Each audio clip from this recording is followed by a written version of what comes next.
Okay, I think we are live and ready to rock here. Elle Ingalls here with Pressure Free Living. You can go to my website to learn more, elleingles.com, pressure-free.com. And one of my clients asked me, she's a former client, she's gone through several of my programs and come to many retreats, but she reached out to me to ask me to put together a breathing video. So this is for her, so she can teach this to her son, her grown son.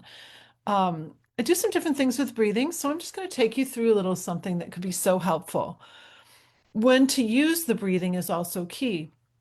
So one of the fastest ways to get our heart rate down, if you start to feel your heart rate getting jacked up too high, if you're starting to experience any sort of panic attack or too much anxiety, breathing is a really great tool. The key to the breathing working is that you start your slow breath in the 10-second window from whenever you feel the first stimulus that's causing you to trigger. And so, but before we actually do that, I want to have you just test your breathing for a moment. So if you put a hand on your chest and a hand on your belly, and you just breathe normally, I want you to notice which hand is moving. Is your chest hand moving? Is your belly hand moving? Are both hands moving? So you can close your eyes for a moment, but just kind of notice as you breathe in and out, what's happening? Like, is that belly hand moving? Is the chest hand moving? Are both hands moving? I read a statistic once that said to 90 to 95% of North Americans are adults are chest breathers. I see it happening as early as late elementary school. So if you look at young children, most of them are freely breathing from their belly unless there's a lot of trauma or tension in their lives. But once we get to late middle school or late elementary or middle school, you'll see that most children are breathing from their chests primarily. So the chest hand is going up and down, the belly hand is hardly moving, unless they participate in choir or they're learning a wind instrument where they're talking about breath and becoming aware of breath. I was a chest breather until I was 18 at the University of Michigan, and my rowing captain had us all learn to belly breathe again. So if you put your hands back on here, I'm going to take you through a little breathing exercise that you can initiate at any time. So first, breathe out. Breathe out through your mouth and actually tighten your abdominal muscles a little bit. Tighten your belly like you're pushing all the air out. So we'll go out first and tighten your belly.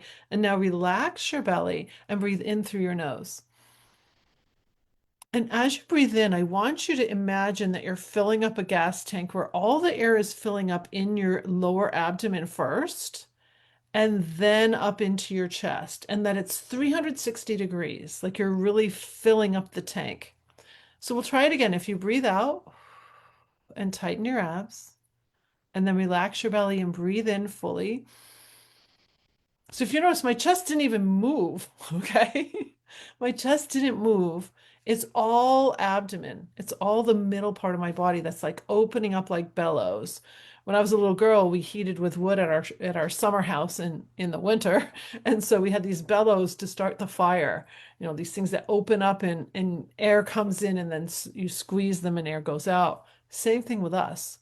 So one more time, breathe out first and tighten your abs. Just tighten your belly a little bit. Now relax your belly and breathe in. That act of relaxing your belly muscles first allows your lung tissue to just really settle down in and open wide. If we're tight in the belly, then the lungs can't do that expansion. Does that make sense? So this, again, you're starting your breath in that 10-second window. That's really the key.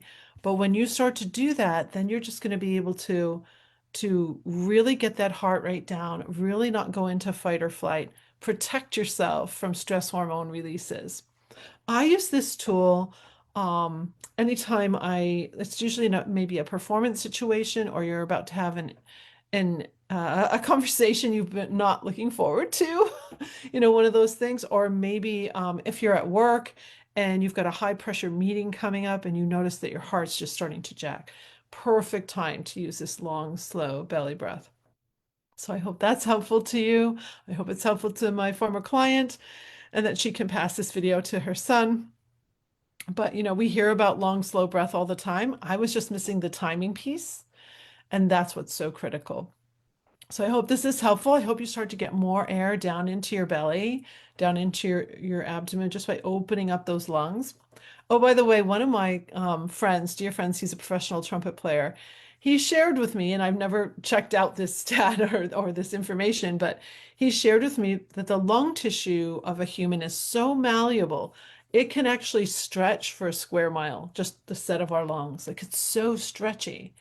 So what we're doing is really opening up when we relax those ab muscles and let that lung tissue settle down in. If you're an athlete or do anything athletically, this will be a game changer for you to start to breathe from your belly instead of up here, which is why my team captain for my rowing team, her name's Peggy Bartlett, I'll never forget her. She taught us how to belly breathe again so that we could have maximum power when we were in the boat. So wish you a great pressure-free day. If you need any help, just reach out. You can DM me or you can go to elleingles.com. Have a good one. Bye.